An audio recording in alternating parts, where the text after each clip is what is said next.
and an active member of a church and a group together. Yep. Hello, everyone, and welcome to. I was about Good to say morning. the first live chat ever of the year, but no, actually, I just took a long break because I was super sick. Yeah, I'm totally healthy now. I'm totally healthy now. It's lovely to be back here. I'm super thrilled. I'm still on the high of being back to live streaming. I've been bouncy last night as well. So yeah, because we still don't have a freaking toolbox to add our names as we No, usually they really don't, dickheads. Yeah. Sarah's not upset about it at all.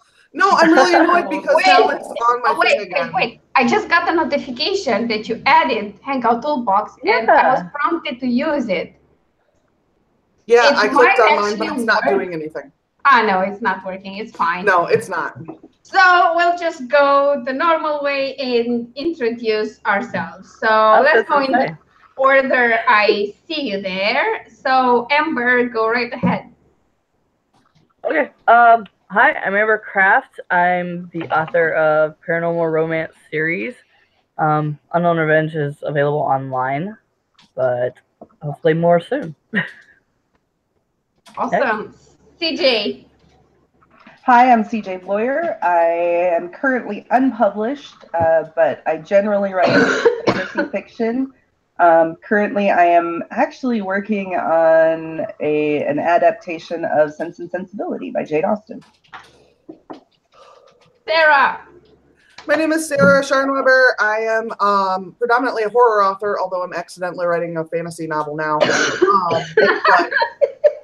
yeah, it snuck up on me. Totally by accident. No, nobody. Yeah, and I can tell you about my characters giving me two later. It goes along with one of the questions. I am the author of a novel called Inside Darkness. All these are available on Amazon. Short story collection called Suggestion 376, and then I have two short stories, Safe Places and In the Night, all available on Amazon. I have them all. It. Hooray! Me too! Yay! Hi, everyone. I'll tell you, In the Night is about a camping trip, and I sent it to Carissa, CJ, and we camped together a lot. And I know. She was so pissed at me. She was like, "Now I might not ever go camping again." That was a bit of a dick move, but anyway.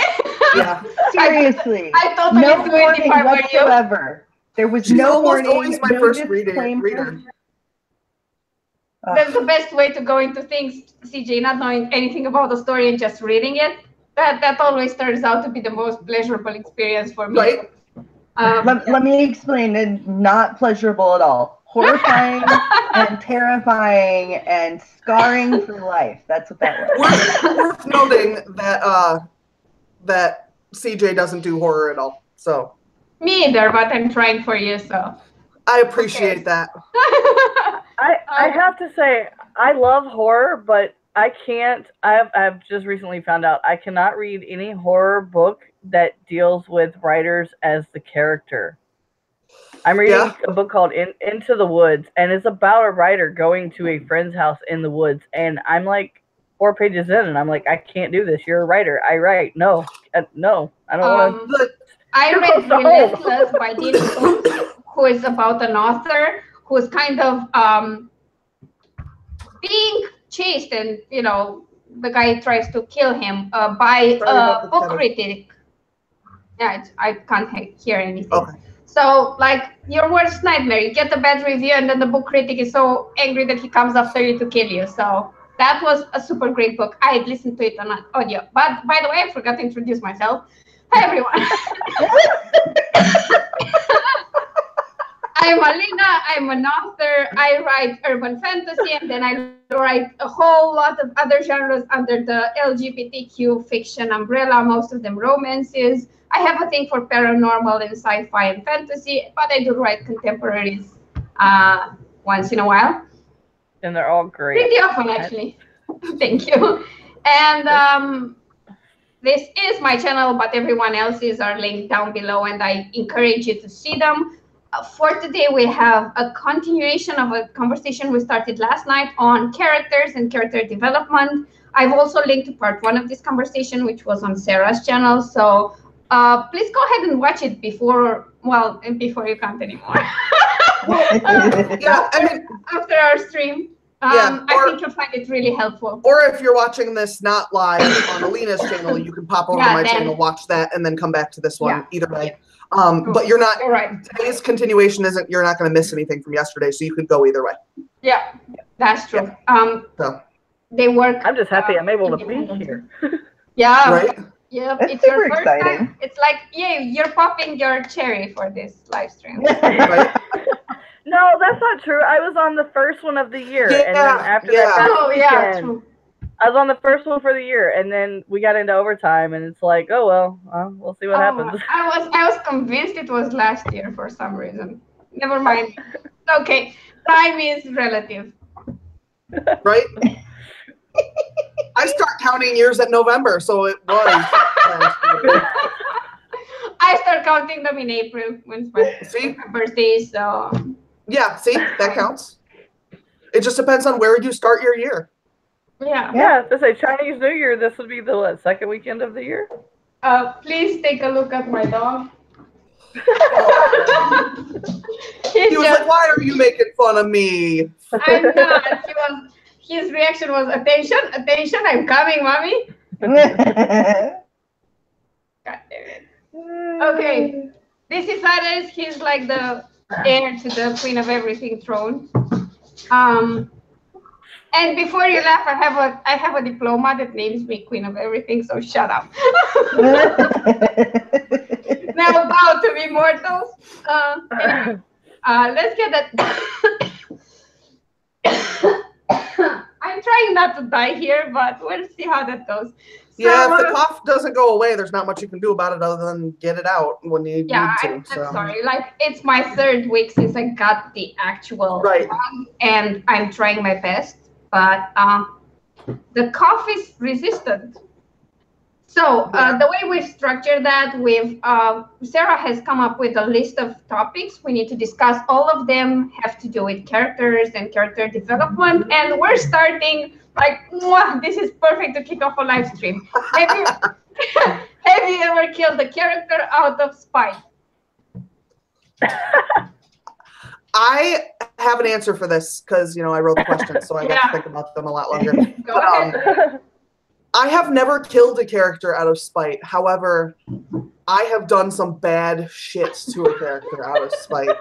I mentioned yesterday in the stream about Roderick Rathbone, and he definitely goes through some difficult stuff because he's like a womanizer, and I just had a whole lot of fun making him very uncomfortable. Makes sense. And so, like, I didn't kill him, but I don't think I killed him. No, I didn't kill him. But but just watching him be uncomfortable, I was like, bitch, this is how you make other people feel. Yep. So it was really nice to like be able to give him a little bit of his own discomfort. So I haven't killed one for that reason though. Okay.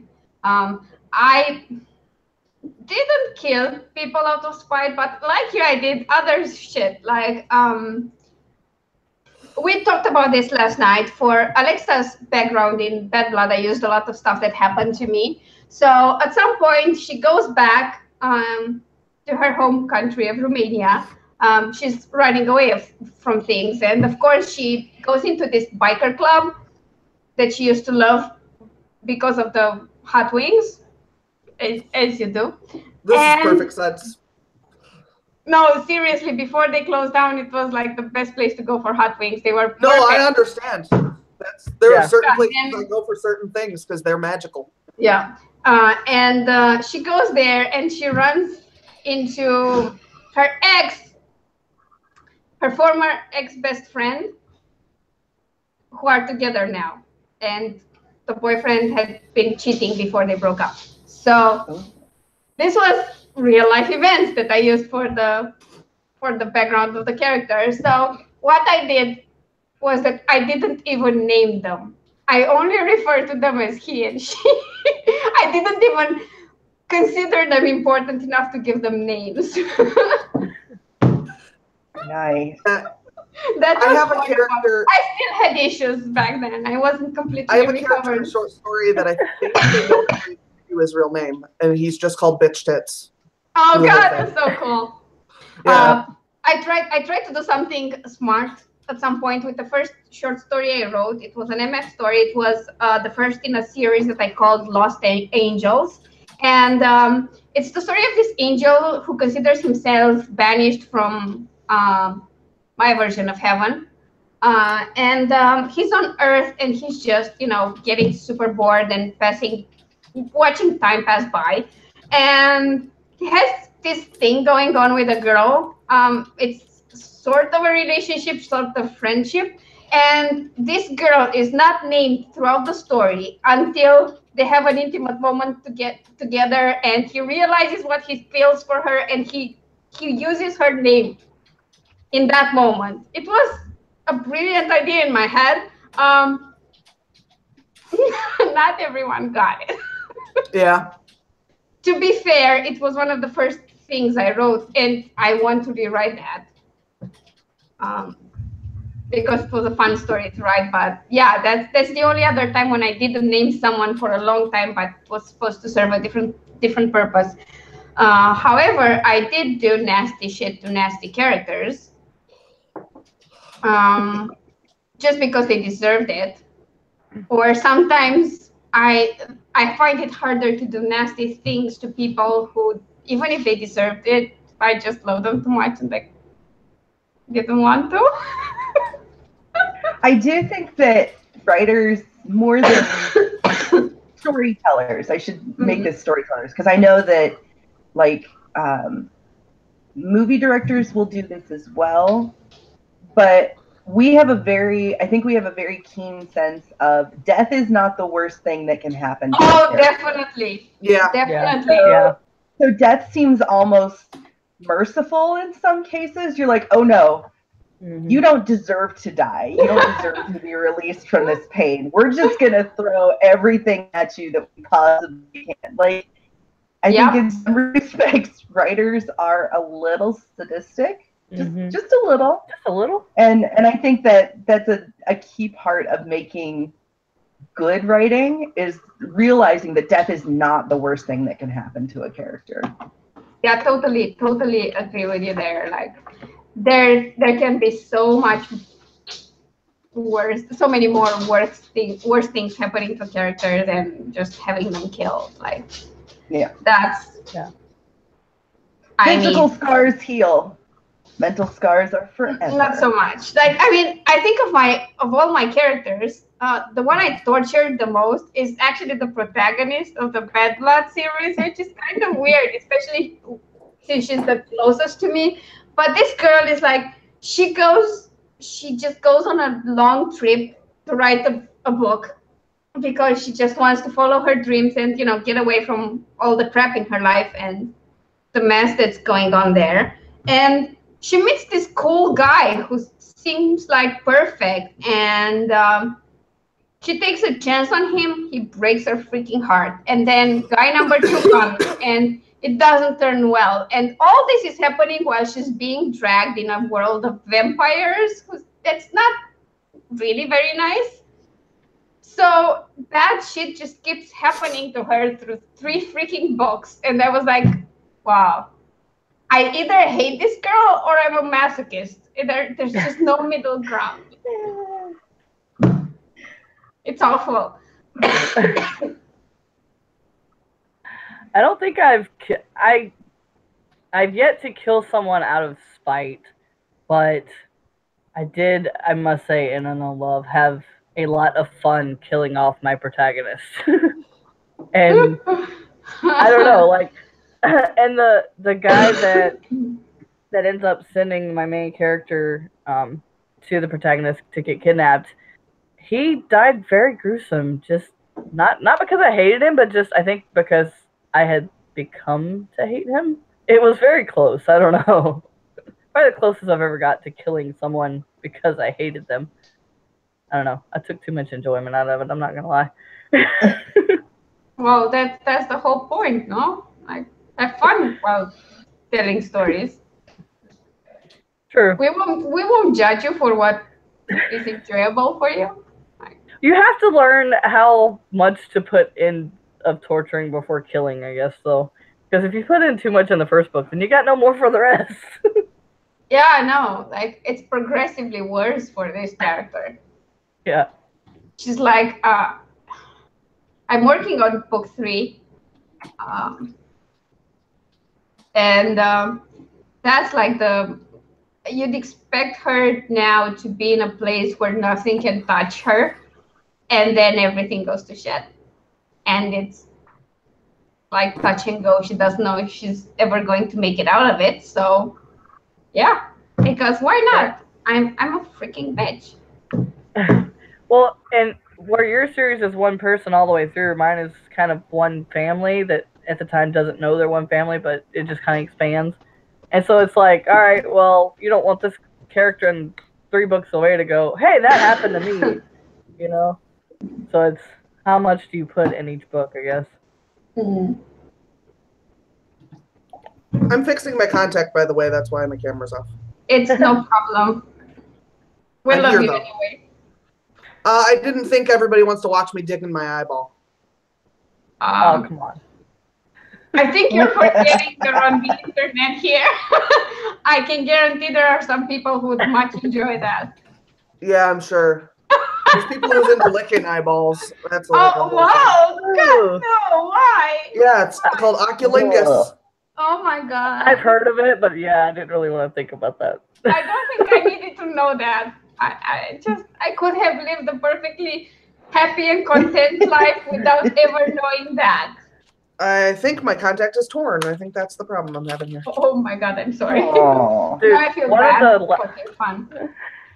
One of the last books that I got was on character profiling, and there is a whole section of, I guess, human disorders or human phobias or whatever. And yeah, that's where I found that is a thing. I'm like, wait, what?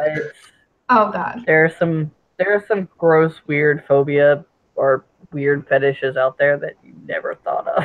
I'm like, oh God, I don't even know if I ever wanted to know this, much less use it. Yeah, I worked in a psych facility, in various psych facilities for 15 years.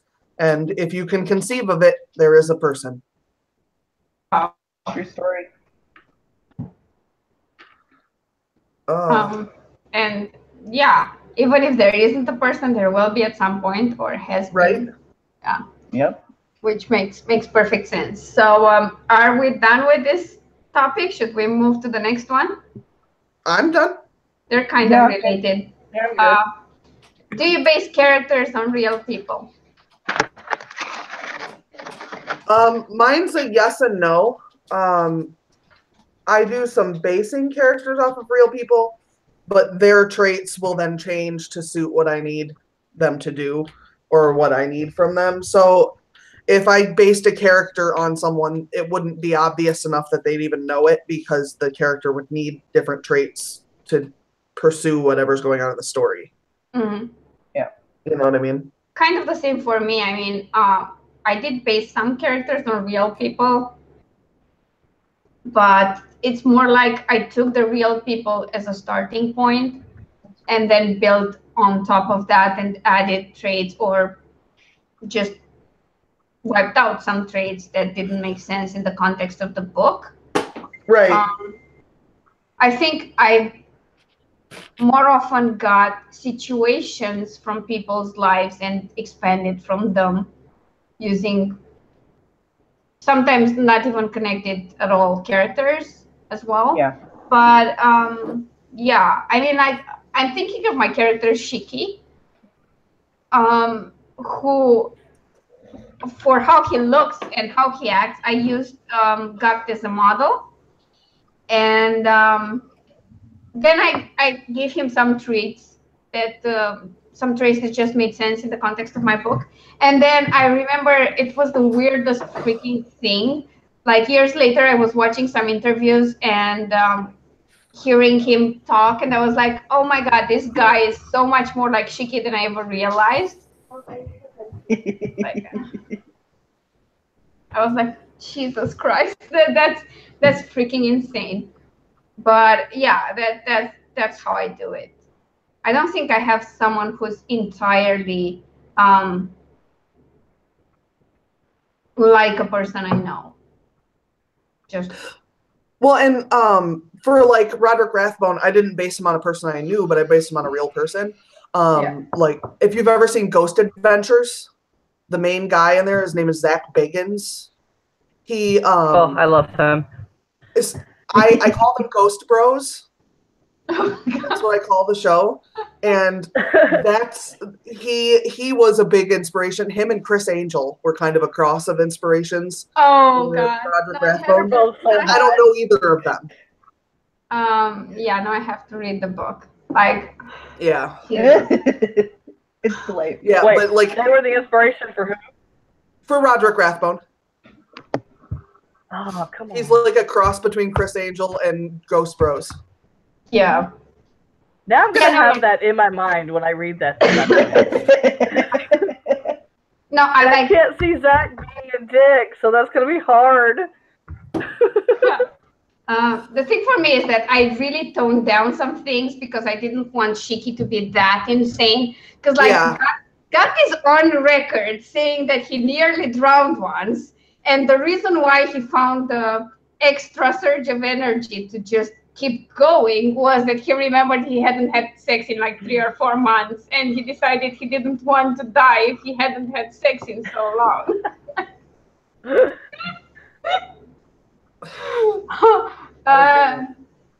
Yeah, and I thought I toned down enough, but Shiki's kind of out there sometimes.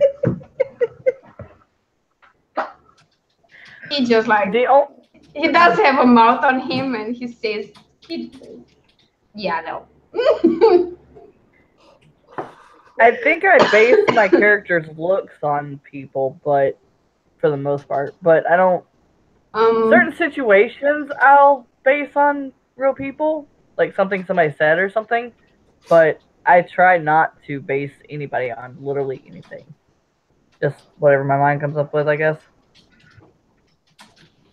Yeah, I mean, you do. I mean, on some level, you do base it on people you've heard of or have seen or something that's just in your memory bank somehow. But yeah, I mean, the only time I did it kind of, I'm thinking of the Lover's Journey series for me, because I know I based the characters on people I actually knew. And I was kind of close to them as I knew them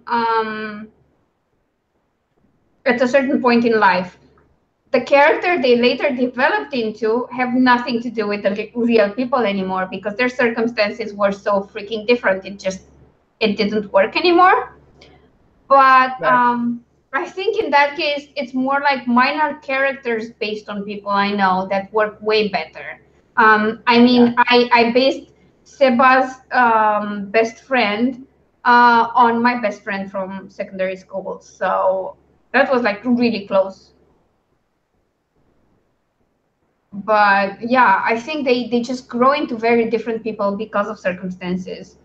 Even if your starting point is quite real and the person you know well, when you start changing their circumstances and their entourage and everything, they just become their own characters and they have nothing to do with the reality of the people you know. Well, and I mean, that makes sense because identical twins are different people. Yeah. And, you know, they have the same DNA. It's just that your experiences really fashion who you are. Yeah. Yeah. I was going to say the same thing. It's as though we both with the same brain. Oh my goodness, we might. Too often sometimes.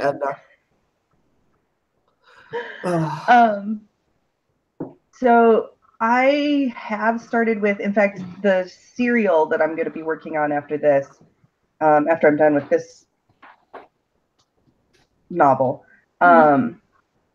It actually started out as the 4 children main characters are based on Sarah's nieces and nephews.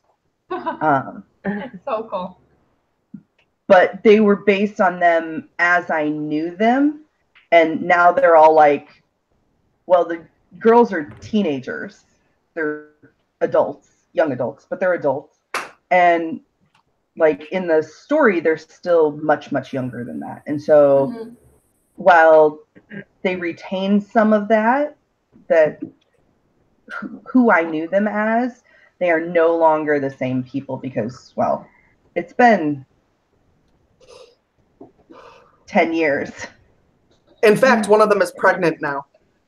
Yeah. So like completely different circumstances in terms of like who they are now. And I think to some extent we have a tendency, I don't know, I shouldn't say we. I have a tendency to write, if I do base it on somebody, it's as I see them. Yeah. So I always hesitate to say, oh yes, this person was based on, or this character was based on this person, because my perception of those 4 kids came from the interactions I had with them over the course of like 5-6 years. Yeah. And it was only in certain circumstances, like at family gatherings or like special occasions. I didn't spend time with them on a day-to-day basis most of the time. So my perceptions were very different, and my relationship with them was very different. I'm not their parent. I'm not, I'm like Aunt Sarah's friend, and we do weird shit together, like go to the apple orchard and pick way too many apples. Yes. Stuff like that. I mean, true story. Yeah, and neither of us bakes. Yes. Oh God. We just ate a lot of apples. A lot of apples. Oh, I did once make an American style apple pie based on a Jamie Oliver recipe. Yeah. It was fucking good. Yeah, I don't really like pie. Oh my God. Yeah, I like cherry pie and that's it. And cherry pie, and then like I like pies that are like chocolate pies and things like that, but I don't really like pie crust. So I'm weird. I'm not drooling here. I'm not drooling here at all. I did my brain didn't just go wild at the idea of cherry pie, and then I did not remember the McCafe, which is like the McDonald's. I don't know if you have it in the States. Yep, we do. In the same way. Yeah, it's like very close to Starbucks here. The shitty American version. It's not great, but no, McCafe is pretty good here. Like their coffee is like on par with Starbucks. So yeah, no, it's not here. Yeah, you can't have the cafes, the coffee shops in all McDonald's. Like if you get the coffee they sell with the burgers, that's crap. But in some of the stores they have this separate kind of place where you go and buy just oh yeah, really no, we don't expensive. have anything like that. Yeah, it's like a Starbucks within the McDonald's, and they have cake and pie and coffees, and they have this like mojito frappuccino style drink that's absolutely great in the summer. Now I'm gonna. I feel like we're getting cheated here. You are. I'm gonna have to tell my boss to look into that now. Seriously. Like I should take photos of our McDonald's salads, like the salmon salad and the chicken salad, the Greek salad. Oh my God! Seriously, Alina, do it, and I will send it to my manager and be like, or to my owner and be like, look, we need to get this. Like seriously, this is in Romania. This is a McDonald's like yours. Get it. Yeah, because like I mean, I don't know if I ever told you that, but the first time I went to McDonald's in the US, I was like horrified. Yeah, you mentioned that in one of the streams. Yeah. Oh God, I was like, what the hell is this? No. I mean, I was ready for McDonald's to be a little different because I went to McDonald's in Turkey and they had Turkish style sandwiches, and that was fine. Which makes sense. Yeah, it was really cool. But when I went to the States, I was like, I'm going to die. Then I discovered breakfast food, and that was it for me.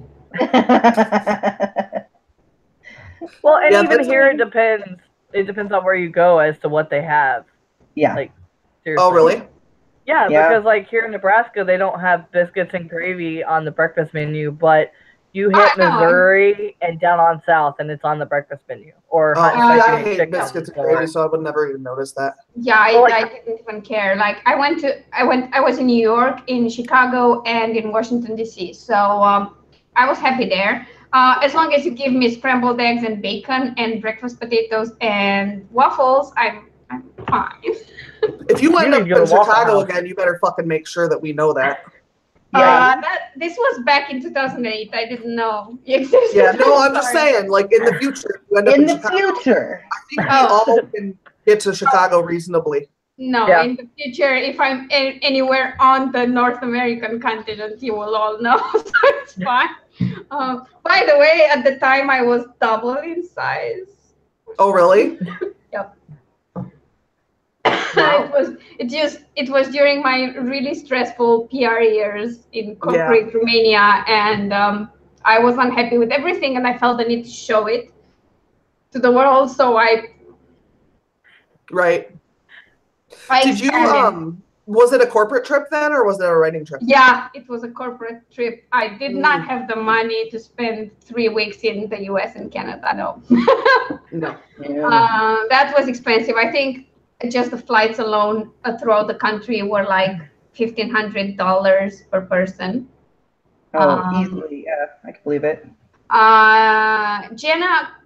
Claire is sleeping right now because it's the middle of the night for her, but she will be here in the morning on the stream with me, on her channel.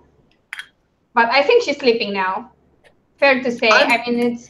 I might actually be up for your stream tonight. We'll see. Oh my god, it would be so cool. I plan on coming home and playing Sims until my eyes fall out of my head. That's like the best plan ever. I can't stay up late tonight because I have to wake up in the morning to discuss the site and then do the stream. So my only wild thing I did this weekend was to wake up at 2 in the morning so that I could be on your stream.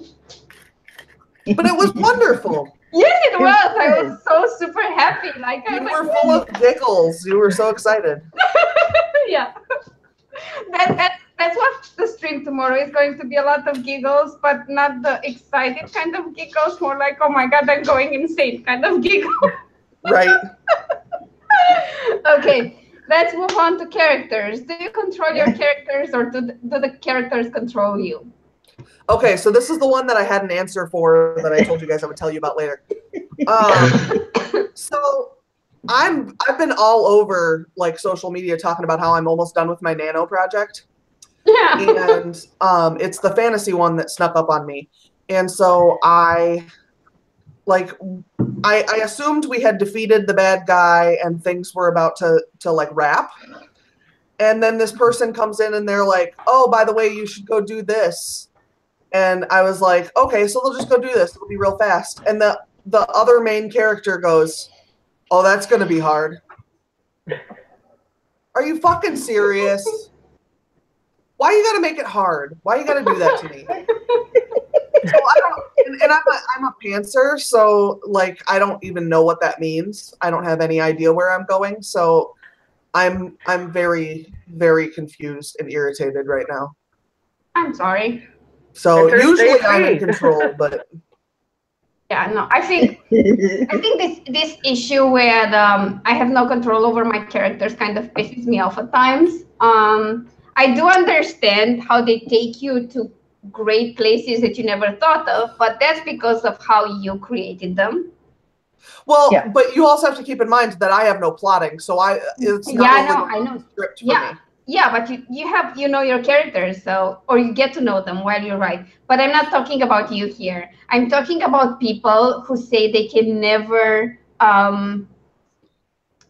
control their characters. They have no control over what they write and whatever. Yeah. And I'm like, no, actually, the moment you create a character and it's well-rounded, that character can go in a certain way and not a different way. Like if you've created an introvert, that character will never ever be social because he's a freaking introvert. Right. So I've noticed that in most cases when people get stuck or the characters don't want to do what they want them to do is because they are trying to force a character to do something that's against their very personality. Yeah. Well, and this was I less do of a think character there's a thing. certain amount of. Oh, go ahead. Sorry. Oh, I was just gonna say this was less of a character thing and more of a I didn't realize there was apparently more story coming up. Yeah, true. And that's It's just that the character told me there was more story coming up, and I don't appreciate him giving me that information. Yeah, that moment when you get like extra scenes when you thought you're done with the story, that's annoying as fuck. It happens a lot. Like this week was the week of complaining about stories going longer. Like my novella, the Gaming and IRL Boss Fights one, was supposed. I mean, I targeted it for like 35,000 words, and at the point where I was going like, I'm not even sure I'm going to get there. When I finished it, it was 41,000 words. At the same time, Claire was having the same problem with her book that kept going longer. And my other friend, Dora, was having the exact same thing with her book. And we were just all complaining all week long about how long the book is going. And yeah, that was like, huh. And man, that always happens. Like, I rarely go under my projected word count. I go over it. And bear in mind, I freaking plot, but I just plot the skeleton of the story. Right. Just this happens here. Like for the book I'm writing now, I had to do a lot more plotting in what happens when, because it's my first menage. So it's 3 guys getting together. That's a bit complicated to get 3 people with all their freaking conflicts and anything. So at least this one might get to the word count I want, but I'm not holding my breath. I'm just not. I'm just not. Like, I'm not. So No, yeah. and people know when you're using a filler.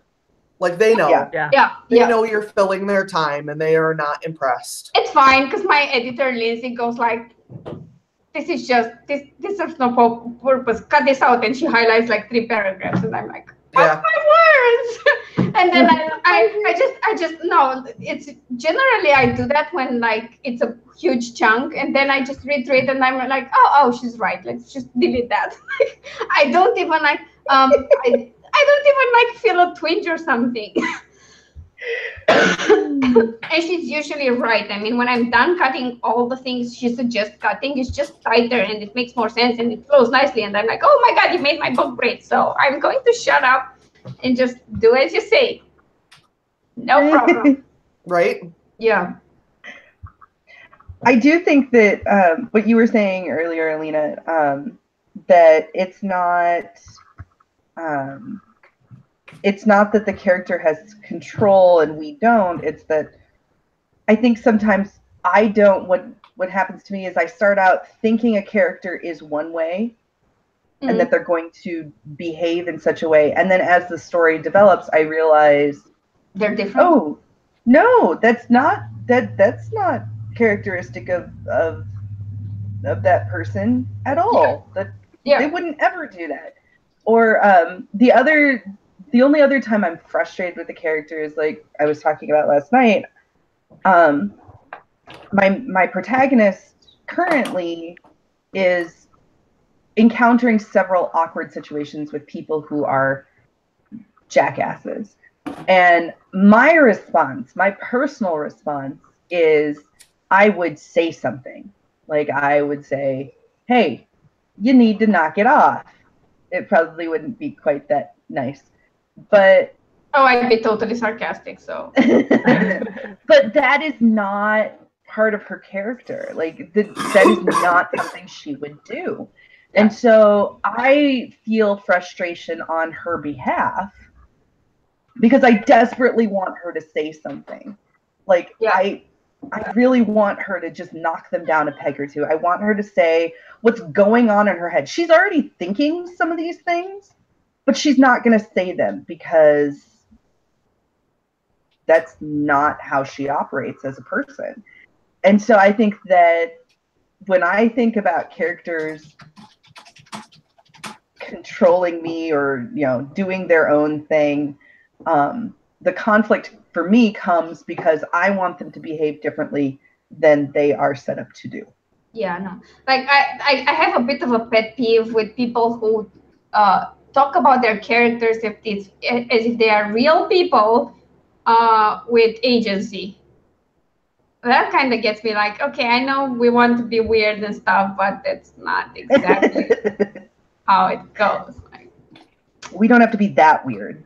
Yeah, and I mean, I used to role play one of my characters, and I didn't get to that point ever, like, because in my early days, trying to write gay romance, I was super worried that I wouldn't be able to portray the characters the right way, and I thought if I did some writing role play, that would be great. And I plucked Shiki out of the entire world of werewolves, and I used him. And I interacted with characters whose writers were actual gay men, and they thought they only knew I was a woman because of statistics, because 90% of role players were women. But they found it believable, and that gave me confidence. So I spent like days in the mind of this character, having conversations with other characters, and I still at no point in this thought, oh, Shiki is like a distinct personality inside my head. No, I never saw him as more than a character. Look at the cute kitty. Yeah, he needed attention. Mr. Crowley. Oh my god. Alina's like talking. Yeah, like no, like I'm sorry. I saw the kitty that I have to enjoy this, because when I'm outside, I'm like, oh shit, cat. Let's hold the dog. I'm just happy to see a cat. Yeah, so like Yeah. my times enjoying cats are limited to when I go to my boyfriend's and his cat is like not always in a fluffy mood where it lets me pet it. So most days mine it's are like always in the mood. yeah, no. And my other interactions are, oh my god, Doris, stop, god damn it. What did the cat ever do to you? I think it actually stems from the fact that he wants to play with them and they keep running, and it annoys him to death. You said his name and now he's just staring at the back of you like, what? What do you want? Yeah. Waiting. You said my name. Clearly, you need something from me. You'll go back to sleep, won't you, baby? He's hoping she's gonna say, "Let's go for a walk." No. Do you have to smell it when you're around him? No. Like if you said it, would he freak out? No. Oh, because some people, like if they say walk aloud in front of their dog will freak out. So that you'll see them. Yeah, Kristen Martin actually did it in her last video. Yeah, she said something about it a lot. Yeah. Denali needs to go for a WALK because he'll probably freak out. What are you doing? Why are you standing on the door? Yeah. My dog does. He'll start running around in circles just waiting and like stop and look at the door and then keep going and stop and look at the door. No, my dog is like he's got his schedule and he knows it. So he knows when I'm about to leave the house without him, and he starts whining like a asshole. He knows when it's time for his walk, and I mean he pretty much knows what I do before we go, and he starts going insane because like I wake up at 6 a.m. I write until 9 a.m. then I go have coffee, and when I close my journal and go to the bathroom, he knows that next I get dressed, so he starts going wild. And it's the same in the evening. He knows if I'm away, I mean, if I go to my boyfriend's and come back home, he knows that the moment I step inside, I'll get his leash and we're going. He's a very routine-based dog, which is annoying at times when I have to change that routine. But yeah, these days we've not been outside long because it's absolutely dreadful. It's snowing, but it's not the nice kind of snow. It's like, it's like just sleep. Muddy. It's muddy. It's just super muddy and not nice. So, yeah. Yeah, we had a bunch of snow and then it rained and all the snow is gone. Again. And with the rain, now like you can't walk on the sidewalks because they're flooded. And if you walk off the sidewalk, you're like ankle deep in mud. It's disgusting. Yep. It's like misting rain here and it's turning into ice. I went to go step outside this morning and almost busted my butt. Oh, well, my steps have like the top step is at an angle, And then, so like, I had to catch that one just right, and then I held onto the guardrail and just kind of slid down the stairs.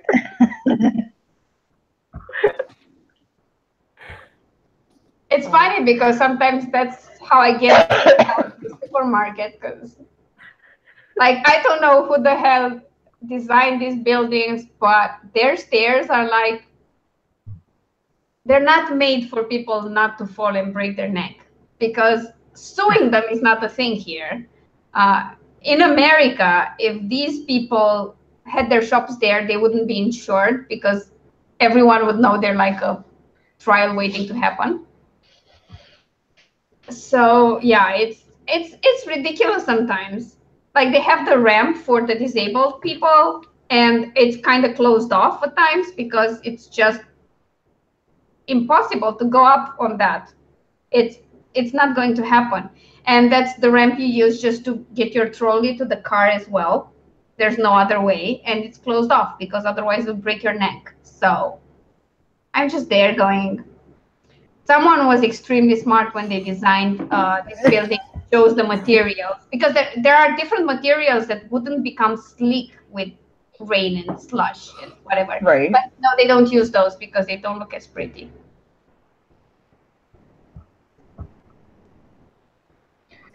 Romanian logic. Oh.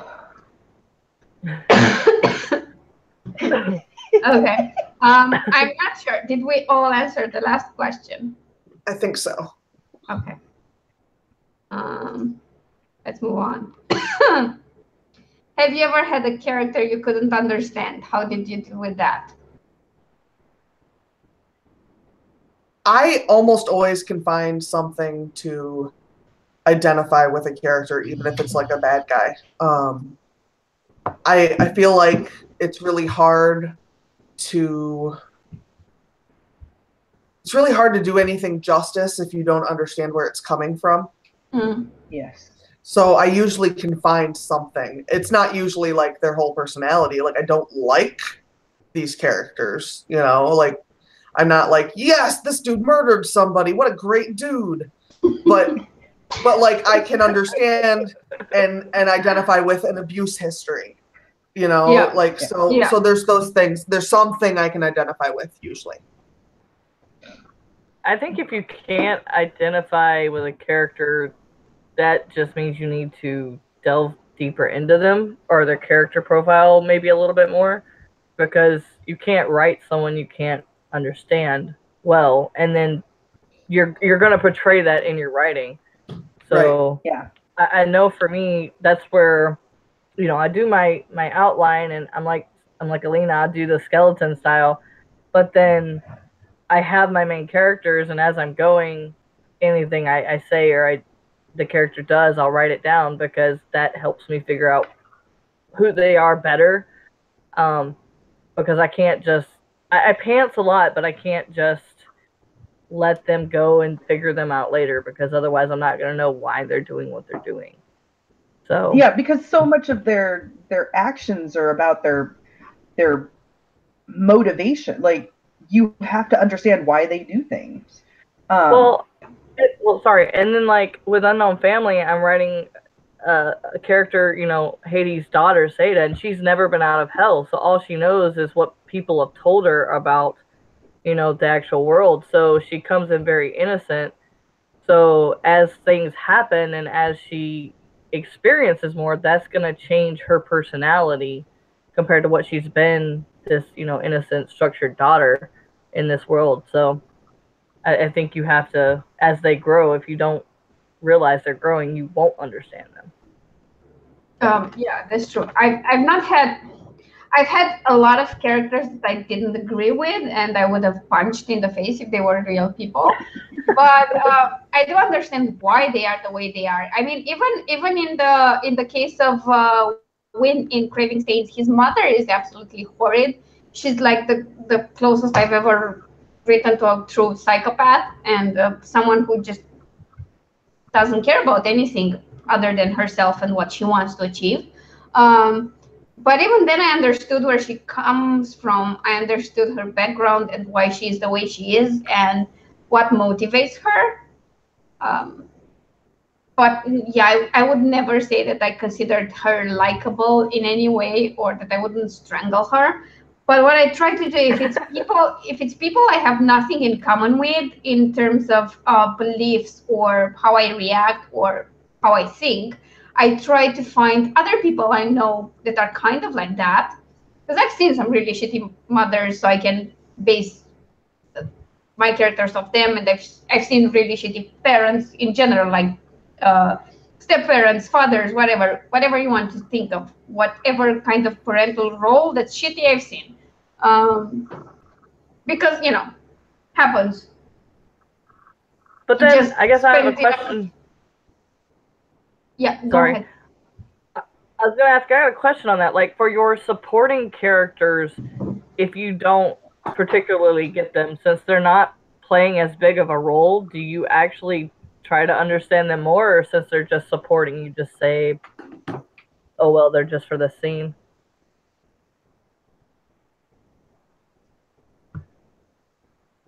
I think that it depends on what role they play. So if they're a background character, like they don't talk, it's somebody that is observed, you could get away with that. But I think that even the smallest character, you have to have some understanding of their background. There's a scene in one of my fantasy novels where there's a character and he shows up once in one scene. It's a really minor scene as far as like there's not a lot happening, but the characters travel through this town and they meet this guy and they have a single conversation. It's a short conversation, but it gives the protagonist an idea of what has happened. And I had to develop at least a framework of a backstory for that minor character, because his influence on the protagonist is exceptional. And I think that to some extent, every character needs to have some backstory, some motivation, some character development, even if they're only there for a second or two, because even the people you meet that you think, like on this, like I think in real life, somebody you meet like in a supermarket and you're standing in line and they're in line behind you and you strike up a 30-second conversation, there is motivation behind what they're talking about. And if they're going to be in your story, I think this goes back to the concept of Chekhov's gun. What they call Chekhov's gun. If you're going to show them, there's got to be a reason. Otherwise, you might as well cut them. Like, if they don't play a purpose, there's no point in having them there. And if they play a purpose as a person, they need to have some sort of personality. It doesn't have to be, like, as fleshed out as your protagonist. They don't have to have, like, a character arc and growth. And growth and you know, in-depth development, because they're not going to be around that long. The story's not about them, but they do have to. You, at least as the author, have to have in your head an idea of what brought this person to this moment. Makes sense. That's my theory. If it's a waiter in a restaurant, I don't care. Right, and that's what I'm saying. It's like, but if it's a character that impacts the story, I have to have some idea of what they're doing and why. Right. The moment I was just asking because. Sorry, go ahead. Go ahead. Go ahead. I was just gonna say because I was just asking because, like, with Unknown Love, I've got a supporting character, and I have her fleshed out, but my character kind of took a turn, and she gets confronted and, I guess, mentally used to help the kidnapping along.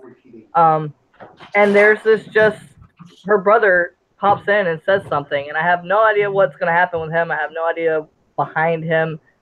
other than he's her brother and he owns the tavern. But then last night I came up with an idea of him for his own story, and I'm like, great, now I've got to like flesh him out some more. Yeah, well, So, I don't think you need to flesh him out more for the scene you've described, but for a story of his own. Yeah, that makes sense. Yeah. That Just had me curious. Mm-hmm. Because like with you, like I'm reading your anti-Valentine, Alina, and you mentioned the brother and things like here and there, and you get a sense of him, but you don't know much about his backstory. So you kind of weave a little bit of both in, like the mystery of him, but then you get a sense of him just by a paragraph here and there. Yeah, because I mean, for the brother in question, the characteristics for him were that he was a bit of a coward and a bit of a selfish bastard. He just wanted to go on a cruise. You're good. Well, he had plans with his brother. He could have told him, but he just didn't want. He's the kind of person who'd do anything to avoid confrontation.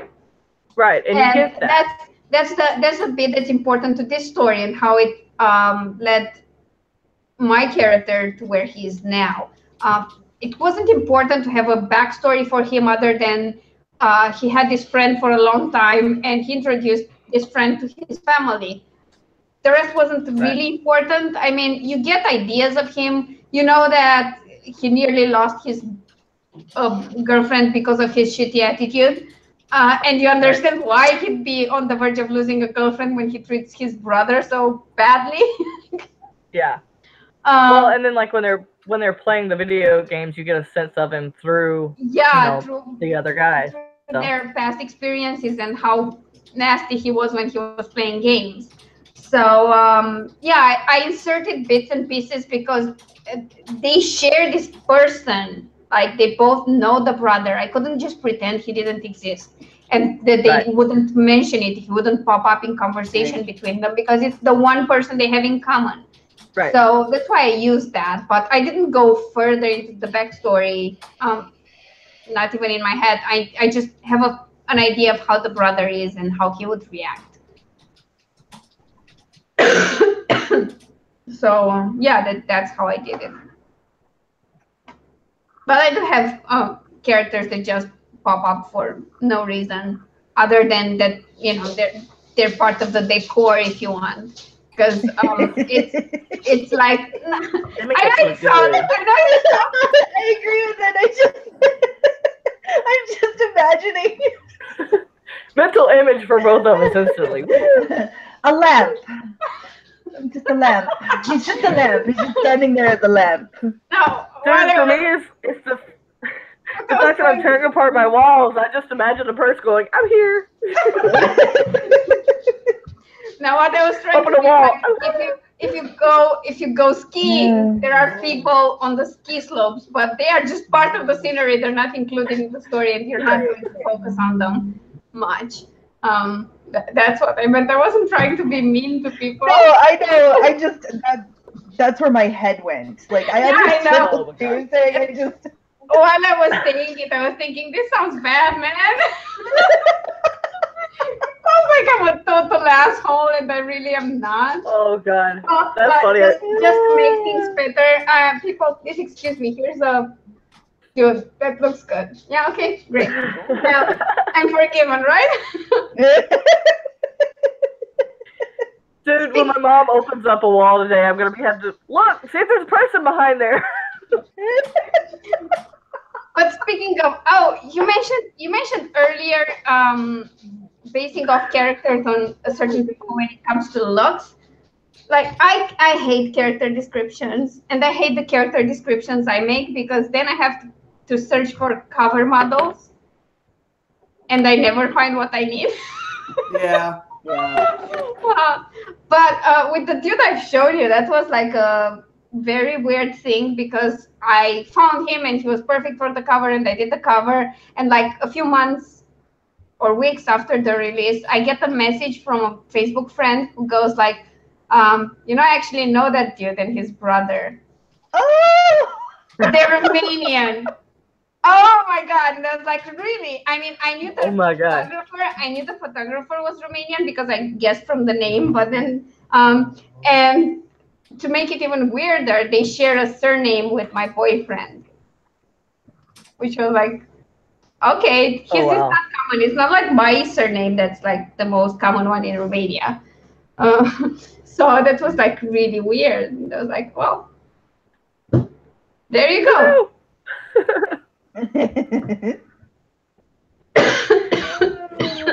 See, and a lot of people say that they use like Pinterest and stuff for ideas, and I think that's why I don't, because I'm afraid that it'll, I don't know, that I might use it too much and base a character solely off somebody that I found and put on that board.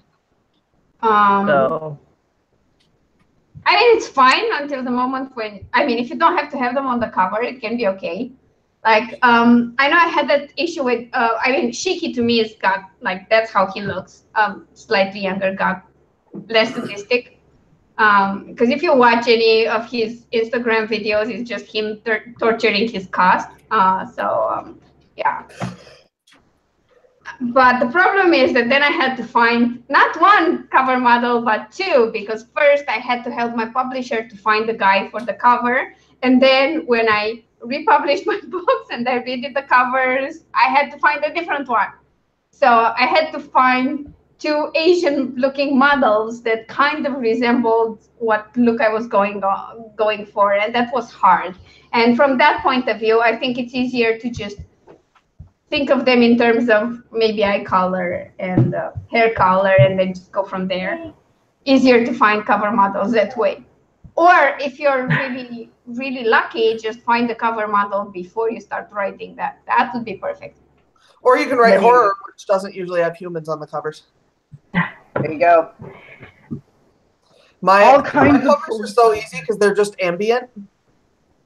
Like you just have to convey a tone.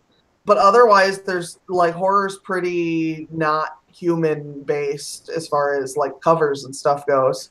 So that's like one of the things that I kind of lucked out on being a horror writer. Sarah, I'm not sitting here at all hating you in silence. I know. I love you anyway. But like, the cover, it would not be acceptable for you to have a cover of a book that was a sign. No, but I could get away with it being more abstract in the sci-fi series, in Angel's Feather and in Elixir of Flight. I could get away with that there because it's gay sci-fi. Right. So you get to do more. Yeah. I don't know if you can see, but like one of my main characters is nothing but light, so that made it easy. And then he's a GQ model that I just found online. This is my upcoming cover. I literally, like, people are like, oh, he looks like a model. I'm like, yeah, got him off GQ. What about it? Did you actually put that on the book? It will be if I go with this cover, yeah. Ah, okay, so it's not the cover you used, because no, this is the unpublished one yet. Yeah, okay, because when you publish it, you need to have the rights for the image. Yeah, no, I got the rights. I did that. Oh, okay. But no, but this yeah, is the cover if I self-publish. I know. I recognize people. There's this dude that shows up on a lot of covers, and I've seen him in some sort of a soap opera. Mm-hmm. And I'm always like, oh my god, I know him from TV. And I always go, oh, it's you again. Right? Ow, dude. But see, sometimes I think even in romance, do this. You can get away with not having people on the covers or somebody that looks like your character, because as long as, like you said, it conveys the message.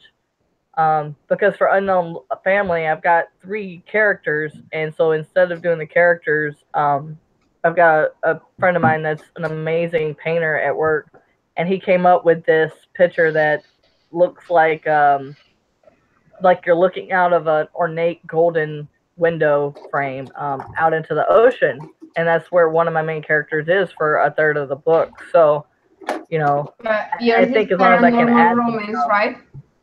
Yeah. You can do that, but it can be risky. Like the one trick I learned, and this, I mean, you can do it or not, but actually it works, is that if you write any genre, you go to Amazon, to the top best-selling books in that genre, and you go to the first and the second page and look at the covers, look at the fonts, look at the imagery they use, and see what sells. Right. And use that, because I mean, I've shown you that cover from Dusk to Dawn, and the Dawn to Dusk one is kind of similar but with a different guy. And before that, I had a completely different atmospheric cover, which looked incredible. Right. I think I still love it. I have it as a background on one of my screens. That did not sell at all because it did not communicate my genre, which was gay romance. And Yeah, but like Angel moment I and changed- Elixir of Flight were beautiful.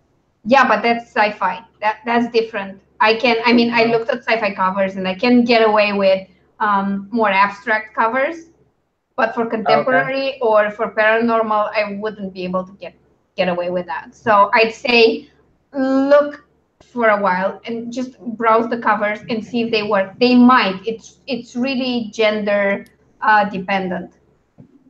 Genre dependent, not gender. Jesus Christ. Words. Alina can't word. Now everybody drink. Right? Didn't you miss me saying that? Didn't you? Oh my God. It's too early for me to drink, yo. I can't be drinking at 10 a.m. What am I, a building manager? The guy who manages my office building is regularly drinking when I get there at like 8:45.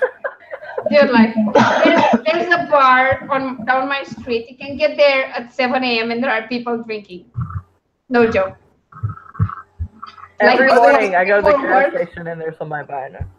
Yeah. Are they mostly like overnight workers who are drinking at 7 a.m.? Not necessarily. They just do it before work. Oh. Nice. Usually When I here, worked the at early the- morning people are the people who worked overnight. So it's Yeah. really just evening Yeah. for them. Yeah, that I was, worked but in a- no, not the case. Sarah and I worked in a gas station for a while, Oh, and God. one of the things you realize working in a gas, and it was a neighborhood gas station, so it wasn't like A lot of foot traffic. yeah, it was a lot of foot traffic. So people getting off work, they'd come in, they'd buy a couple of 40s. cans, 40s, Or cans the of 20 beer. ounce cans, yeah. Yeah. I have no And idea be what like, that means. So it's a 40 ounce. It's 40 ounces. there's It's a can of 40 beer ounce- that's like this. Yeah, Okay. no, the cans are like this, but a little wider. Yeah. Oh, okay, now I figured. Yeah. That's about a liter, I think. Yeah, I think they're about a liter. I think they're right at like 1.15 Yeah. liters. Thank you. I'm sorry, I get lost. No, you're fine. We it's don't actually our know what an system is ounce is expensive. here either, so don't worry about it. No. Nope. Americans like to use our own measurements, but not actually learn what measurements mean. So I kind of got feet figured out in terms of height, but that's about it. yeah, I think that's a little easier because you can say, oh, it's about 1.5 centimeters for an inch. So well, like I can estimate that, yeah, but like ounces don't really. There are 16 ounces in a pound.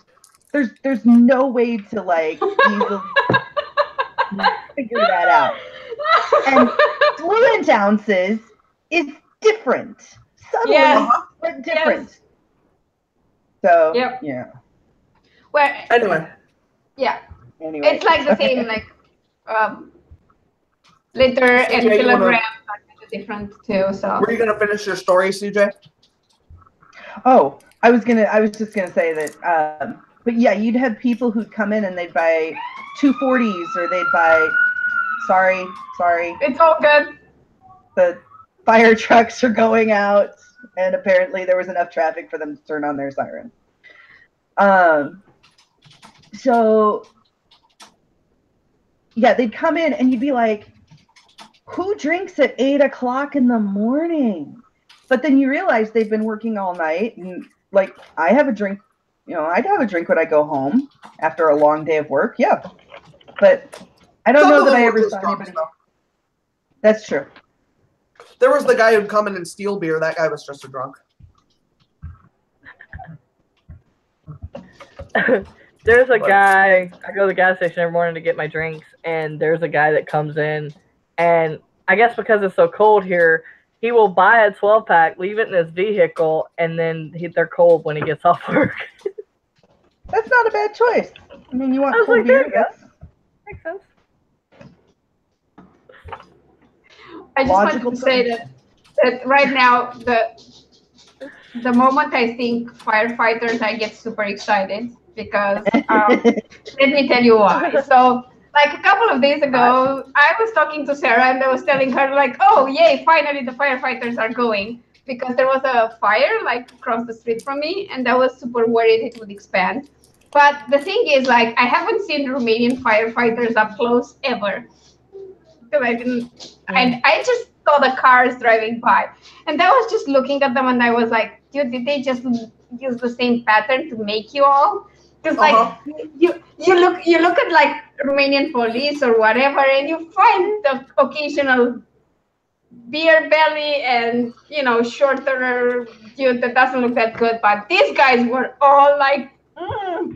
I have a friend that and I was like, yeah, we have a service that works great in Romania and has great, gorgeous men.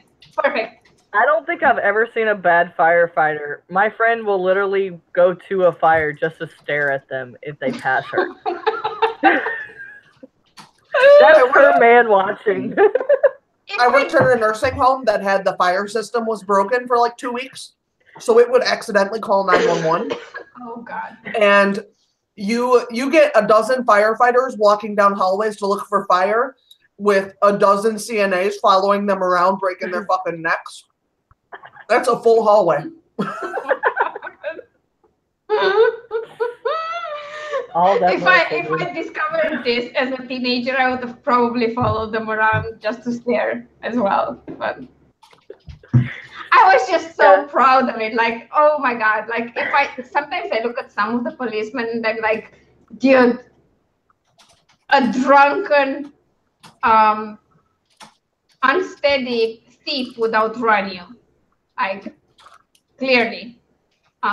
What are you doing? But these guys were all like super fit and kind of the same height. And I saw one of their, whatever it was, captain, whatever. The guy directing them all, and he was just as fit and kind of on the same pattern. And I was like, yes, finally, one service where they got it right. But I think their physical tests are the most taxing, so that explains. Oh yeah, you have to be able to carry people, and yeah, it's like break down shit, and water does not come out of the fire hose like. Well, and every traffic stop is not a risk. Every fire is a real risk. Yeah. Right. So, when the cops pull me over, they're at no risk whatsoever. Whether or not they know it, they aren't. But if you're going to get lit on fire, that's going to go badly no matter what. Yeah, that's true. Okay, back to characters, and Alina will stop drooling. How do you feel about Mary Sue and author insert characters in what you read or write? Say that again. Mary Sue / author inserts. In like film, they frequently call them a Mary Sue character. But we usually in writing call them author inserts, but I know people know them either way. So. Yeah, but I don't think they mean exactly the same thing. I mean, essentially. Yeah. I don't think I've honestly ever heard the Mary Sue. No. I haven't heard that one. I've heard I've heard author inserts. Yeah, but I think of them as different things. So Mary Sue, at least as far as I've been able to see, is a I don't want to say a perfect character, but like a character with no flaws. Yeah. So yeah, I mean, but a lot of times Mary Sue is an author insert because they don't see their own flaws. Yeah. Like that's what I wanted to say. Like, if the author insert is a Mary Sue, then I will probably hate it. If it's just an author insert and I don't even know it, because sometimes you can't tell. Like, I mean, nobody could have told how much of my background I inserted into Alexa unless I told them. Right. And the thing is, like, I don't like flawless, I can't do anything wrong type of characters, because those people don't exist. But other than that, I just don't freaking care. If the character is well-rounded, if they make sense, if they serve their purpose, I'm totally fine. Yeah. Because most times, like, unless you know the author, you can't tell. Once in a while you can if they're prolific. Oh yeah. A lot of times if they're very prolific, like I know every time Stephen King writes an author, he's writing a Stephen King. I don't care. Yeah. That doesn't bother me because they're not perfect and he knows he's not perfect. Yeah. Like, you know, they might be a drunk or, you know, like abusive or like whatever. So they're not great characters. And I feel okay with that. But when if it's so repetitive and that's the only reason I catch on, then I just will stop reading the author. And I don't know that I'm necessarily irritated by it. I'm just like, nah. Yeah. You know, it's not even problematic to me. I get tired of reading the same character over and over again. To be honest, I've seen repetitive characters more often without them being either Mary Sue's or author inserts. Yeah. It's just I've seen authors find a formula and reuse it again and again. And they have characters with the same background, same job, same issues, same conflicts. Like, fuck it, I'm done. Especially if they're super prolific. Like, I have no problem with prolific authors or revisiting certain themes. I have a theme of obsession that's revisited often, or betrayal or whatever. These are huge themes that we deal with. That's fine. But if you give me the same type of alpha male that has the same type of job and the same type of commitment issue and the same type of societal pressures, I'm going to go insane. Like, I'll read the first book and enjoy it. I'll read the second book and think, something's wrong, and then I'll stop. Right. See, and I won't say who the author is because they're big and famous, but like, I totally got turned off of a series for that reason. Like, the first 3 books were really good, and then as I became a better writer, I began noticing that it was basically the same plot line, just retold with different jobs or different people's names. And it turned me off. Not that the writing wasn't good, but just it. But you have to have a story too. Yeah. You have to have an interest in the story. It was basically the same story. Yeah. Yeah. But once I knew that, I wasn't interested anymore. Right. Once you've read it once, why are you going to read it 30 times? Yeah, but somebody must love it because he's a New York Times bestselling author multiple times. So, you know. And but you also have to keep in mind that's not a big deal. Well, and the other thing is you have to keep in mind that some of those authors that are New York Times bestselling authors aren't actually writing all those books. Like James Patterson only writes like a book every 3 or 4 years, I guess. Like other people write under his name. So, and I don't know how common that is because they don't really talk about it. It's not something that they like advertise, probably because it sounds fucked up. But I know it does. It's like a weird ghosting. Yeah, it is. It's the same kind of idea is that it's like ghostwriting, but my guess is that he goes over it or his editor goes over it or something to make it very James Patterson-y. Yeah. Is he dead now? Did he die? I don't know. Anyway, if he died, then when he was alive, but you know what I mean. But yeah, so sometimes that's the issue is that it's actually not the original writer writing it. Yeah, the only authors that I know of that co-author books in their universe are people like the guys in the 20 Books group.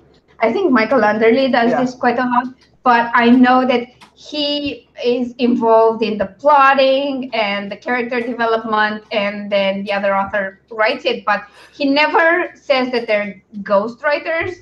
I mean, he doesn't publish them under his name and says, oh, I wrote it. No, it's clearly a co-written project. Right. Yeah, no, and, James Patterson's apparently aren't. Like, apparently, anytime it says James Patterson, there's no telling if he wrote it or not. Okay, I get it. I don't know why that would. I guess that would be lucrative, but I don't know. It would I bother know me. of a lot. I know of a lot of authors that use ghostwriters, and that's how they stay prolific and fresh. Right. I'm not against or pro. I don't think Yeah, they're no, I authors. kind of- I think they're businessmen or businesswomen, and that's absolutely fine. Plus, they did write their initial books to create this platform, and Well, but that is one of the problems, though, with buying books based on the author when they're big authors, is that you're not 100% sure if they wrote it or not, really. yeah, true. Yeah. Because they Well, really can pay someone else to write it. Like, if That's somebody why- wants to pay me 20 grand to write a book that someone else is going to make $4 million off of, okay, I'll take the 20 grand. Yeah, pretty Right. much. Like, I'm not going to happens a argue with lot. that. Yeah, because it's not like if you wrote it and published it, you made $4 million Right, I would never right make now. the 4 million. I I mean, probably wouldn't make the not 20 never. grand. Not never. Not No, let's but not I'm say saying, never. like, I as mean, of today, I Yeah. probably wouldn't make the 20 grand on it. true. So I may as well take the 20 grand. So I understand why the author who does it does it. I Yeah. just think it's a strange practice that we never speak about, and it's like this secret hushed thing that people do. Yeah, I mean, I think it's fair to just have the ghostwriter credited. See, and that's my thought on it too. Is I just like to Or- know who wrote the book I'm reading. Or if you don't want to credit the ghostwriter, at least mention it's ghostwritten. Hmm That's fine too. I have no problem Yeah, with just that. disclose Or- it. Like, just or- don't leave me in the dark. I think it casts this idea that if you're super prolific, you're either repetitive or you use ghostwriters, where in some cases it just doesn't No, it's happen. not. Yeah, no, some Um, people just are prolific, and that's fine. so- But I'm just saying, like, you just don't know because they don't advertise that. Yeah, if you're a prolific author, like I have the writing vlog, like people can see me struggle if they want. Right? But You guys, I'm gonna have to wrap up. I have to go paint my parents' house. yeah, it's fine. We can. I think we've gotten We have through one all of question them. left, I think. We We can skip it though, because yeah, I think we it's can kind of skip it. repetitive. I think it is a bit repetitive. So we did really great. We stayed on topic. I hope you guys had fun watching us, or if you're watching us post live, I hope you enjoy it still. To Right. leave a comment and let us know what you thought. Thank you guys for being here. Does anyone have anything to promote this week? Let's just go in the same order. Amber, anything? No, I'm good right now. I got my live chat tomorrow. Well, see? Yeah, forgot about that. Ah, sick brain, I swear. Yeah, I got my live chat tomorrow at 8 o'clock. 8 o'clock, is that central? Yes, Morning or sorry. evening? AM or 8 PM? p.m. Central. There we go. There you go. Awesome, thank you. I certainly didn't know. I think it's super early in the morning. I'm not sure if I'll be awake, but I'll try. If not, I watch the recording all the time. Falling off the CJ? No, I don't have anything. Not at this time. Yeah, okay, I'll do it for her. So guys, CJ has this wonderful channel where she does Music Monday videos on Mondays and Writing Wednesday videos, and you should definitely go check them out because they're brilliant. So Alina's just not Yeah. having it today. no, Um, I'm not letting you guys get away with it. You have stuff that you do that Fine. are important and you should promote them. And if you're not gonna, I am. 'Cause- Right? I have a novel, a short story collection, and 2 short stories available over on Amazon. And yesterday's chat, which was the first half of this character discussion, was over on my page last night. So you can pop over. That's down below. You can pop over and watch that if you haven't already watched it. So I think that's about it. Yay! Yay! I'm getting Also, better. also, Sarah has a new author page I do. on Amazon, and you should go follow her. And Sarah, if you can PM me the link, the exact link, yeah. I'll pop it in the description. Yeah, for sure. Awesome. And now for me, first of all, I invite you all to go to Claire's channel tomorrow. It's 10 a.m. my time, so that would be 3 a.m. EST, 2 a.m.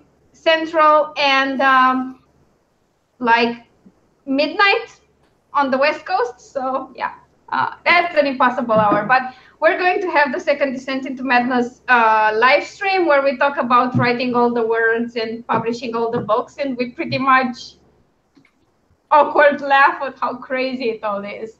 So, yeah. And other than that, please remember, oh God, I have to link them down below.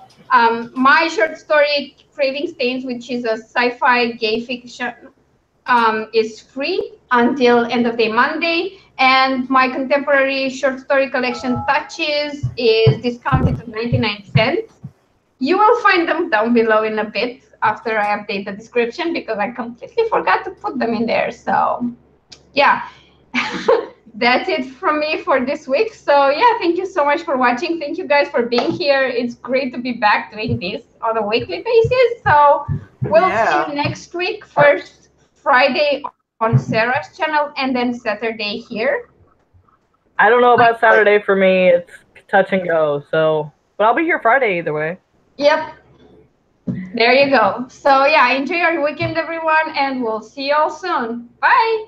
Bye.